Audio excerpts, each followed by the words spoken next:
Hybrid vehicles have become all the rage in Zimbabwe, all in the name of saving as much fuel as possible with each run. Yes, we've been well acquainted with second-hand ones so far, but we were a bit curious to find out how good does it get with a fresh, new example straight off the showroom floor. And to get an idea, we got this, the Haval H6 HEV. We want to see if it really does do the business.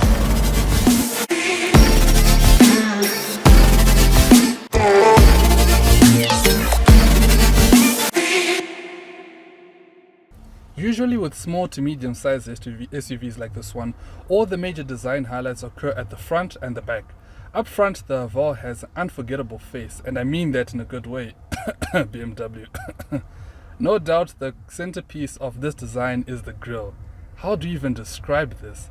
It just looks so intricate and classy in its design, added on by those gear-like elements on either side of the grille. This, complemented with an elegant set of LED headlights and rounded off with a dash of chrome and sharp shapes, makes for a face that has the capability to lure you in closer and closer. It's definitely a car you find yourself looking back at every time you walk away from it. And at the rear, the theme of elegant simplicity continues. The major highlight is the rear light bar that runs the full width of the car, and yes, all the lights are LED. Just below it, proud, big and bold Haval lettering that seems to be underlined by a massive piece of chrome line finish. And below that is a standard plastic bumper affair with no flashy, showy exhaust tips, which other manufacturers insist on putting on their vehicles, even though more often than not, they are fake. Nothing but just show pieces. First impressions upon hopping in shows that classy theme seeping its way in from the outside. Noteworthy features include a large and vibrant infotainment screen in the center and a smaller digital screen in front of the driver. Speaking of the driver, they also get to enjoy a wow-shaped and comfortable to hold steering wheel with an intuitive button layout for various settings. The driver doesn't get to have all the fun though, as the center console comprises only essential buttons to create a sleek and modern overall design, as well as a charging pad for the mobile wireless charging just below, with additional storage to the left of the pleasant to the touch scroll wheel. Below it and below the center armrest, there are plenty of places to store various items at will. More storage in the sense of where to store one's legs and feet can be found when you take a seat in the back. On long journeys, us tall folk will have a great time. Feeling a bit dark and claustrophobic? Well, with the press of a button, the panoramic sunroof opens up to let in all the natural light you ever need. This, plus pleasant material touch points and rare air vents for air conditioning, makes for an enjoyable experience for both kids and adults. Lastly, boot space is somewhat decent, although you can't store anything underneath that, as this space is taken up by batteries or the electric powertrain. To be honest, this car is spec'd to the ceiling with so much take. We've made a separate video for that, which will drop soon after this one, so look out for that.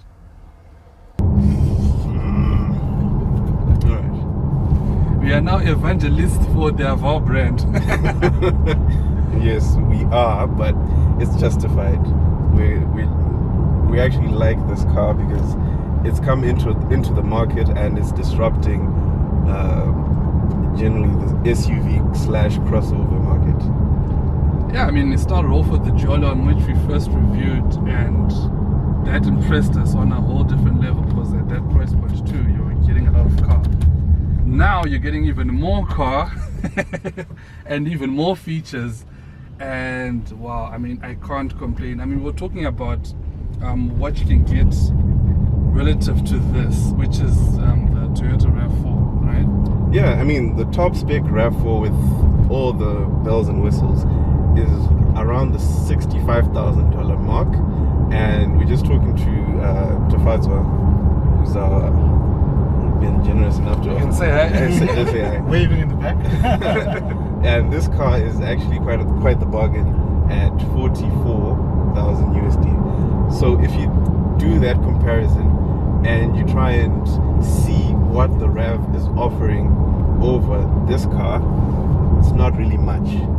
Well, I'll just correct that a little bit. How it works is this car, the actual value is $58,000. But bear in mind that you can pay the duty and VAT in RTGS dollars, because being an HEV, it does have your petrol motor, which is a 1.5 liter, which applies for duty and VAT to be paid in RTGS dollars. So you can pay that at the bank rate, which does definitely have its advantages. Yeah, definitely. Definitely.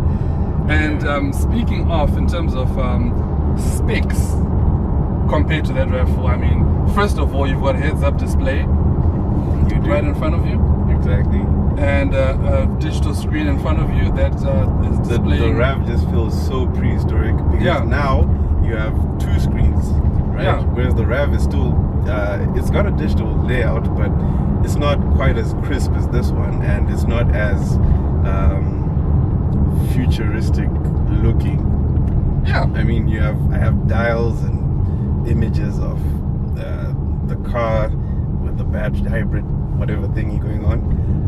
I mean, it just feels so modern compared to the other car, and I don't know how you can really compare the two once you've sat in them. Definitely. I think there's a lot more going on here. I mean, first of all, let's start with the space. Loads and loads of room. I am comfortable, like I'm super comfortable, and that doesn't happen all that much for me. I know it's a struggle. Every time you have to like adjust the seats, do some awkward crouching. Yeah, I and gotta afford my legs in a certain way. With this, I am just spread out, and I am very comfortable, and I like that. Speaking of comfort, the seats as well. Yeah, I mean, I just got in the car and instantly felt right at home. Yeah, it's like you already own this car. How do you do that? How does the car manufacturer do that? You already feel at home, like you already own this. I mean, that's why I said they're really disrupting the segments, because they were already like names that were known in the crossover market. They're names that are already established over the years, but this is like 2 generations old or thereabout. And we're experiencing that now, because if you're moving below 50 k's an hour, you're in pure EV mode, like what we're doing right now. Exactly. We're just moving in slow traffic at the moment, and we're just now in electric mode, and it's just smooth, and it's just you nice. you can't even tell when the engine comes, like the combustion motor comes on. Yeah, because it's just so seamless. When it goes on and off, you can't even tell. It's so refined. You would be hard pressed to find. Oh, oops! I hit the wrong stove. Okay, but you'd be hard pressed to find anything that does the same trick, and it's got quite a bit of torque, or should I say shove, when you actually put your foot down like that. Yep, it does. It's so impressive when you think about how the engine is slightly smaller than what you'd expect. Yeah, because it's just a naturally aspirated 1.5 liter, but it's that electric motor that gives you that initial shove. Exactly. So, like what Tafaz had said earlier, you really have to find a nice stretch of road that's straight. Yeah, you before really you have plant your foot. You have to be conscious and thinking about what you're about to do, because if you just do it like in a passive way, you might be shocked. Yeah, because this is faster than you might think, which is something that I'm still trying to wrap my head around. Yeah, so I think we also have to like ask why people would want to buy like a hybrid. And I think that people typically want to buy hybrid cars because of the cost you save on fuel, right? Yeah, I mean, we said it in the intro already, like hybrids right now are all the rage. I mean, Aquas are quite popular. We just saw one right now. There's the Honda Fits, and generally they do save fuel. Yeah. And this car does it even more so than those other cars. Yeah, because up to 50, like you said, you're just in EV mode the whole way, right? And the engine barely comes on. So if you think about it, if you're driving in the city now, where you're just driving from home to work to, I guess, get the kids at school and something like that, you actually save so much fuel. You do. You actually save so much fuel. It's surprising. It is. And the advantage of having a new hybrid as opposed to an older one, you've you've got better tech. Better take, you still have a warranty. To have a warranty. And it's more efficient, like what you're saying, like the seamless switch from EV to internal combustion, or the combination of both, all in the name of trying to be as efficient as possible. I mean, that takes the game to a whole nother level now. So having a new EV right now, of course, makes more sense than having an older one, but the benefits now are at a much higher level. And Exactly.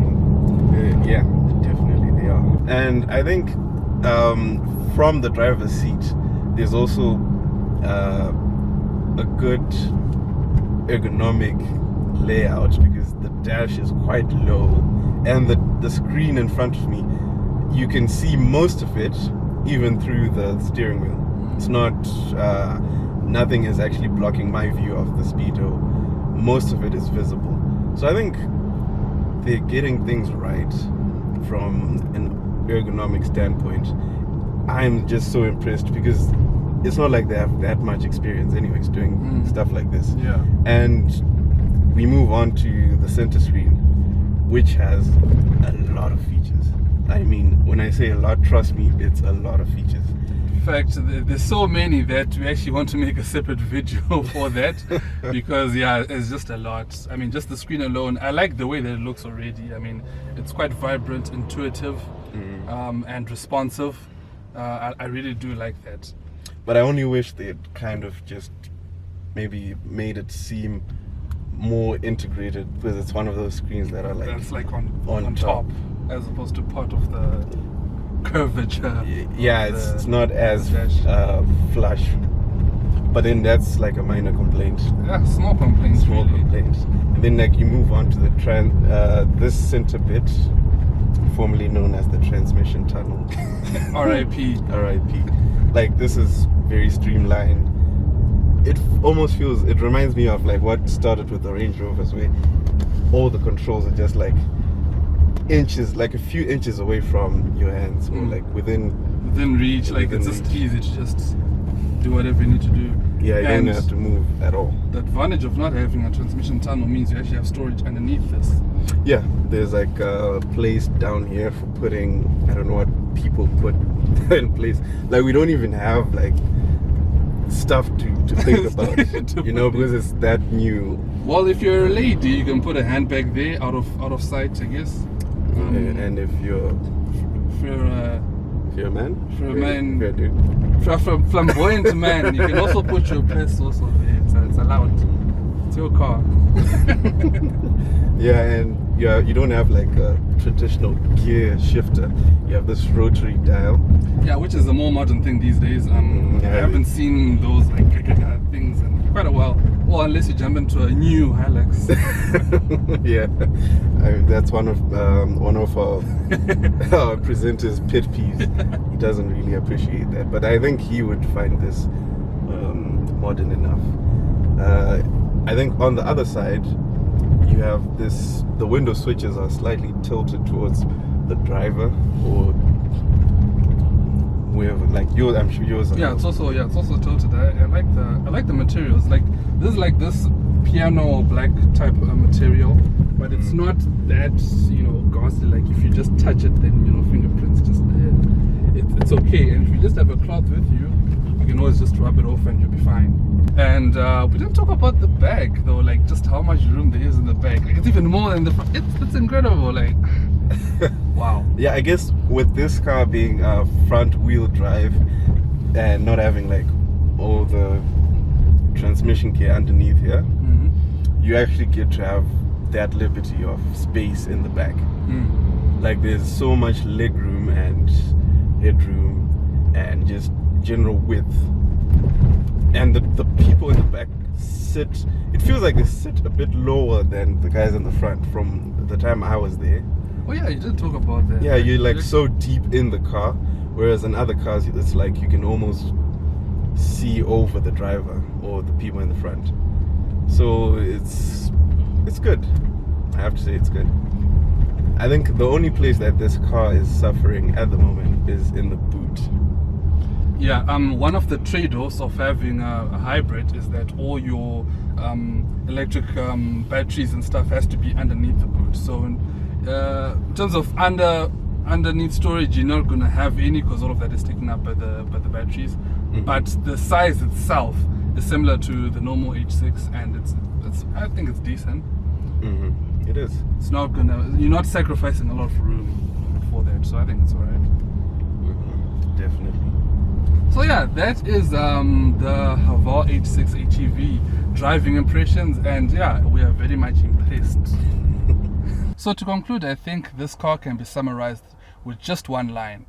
If bang for your buck was a car, this is it. Yes. To add one more line to that, or many more lines, this is the perfect urban cruiser. It's perfect for your daily commute, perfect for the economy, perfect for all the practical uses you get out of a small SUV / crossover. But the only asterisk to add is we have to wait and see if this still holds up over time. And that's the only drawback. Other than that, we're just nitpicking. And on that note, a big thanks again to Zimoco for providing us with this pristine example of a Haval H6 HEV.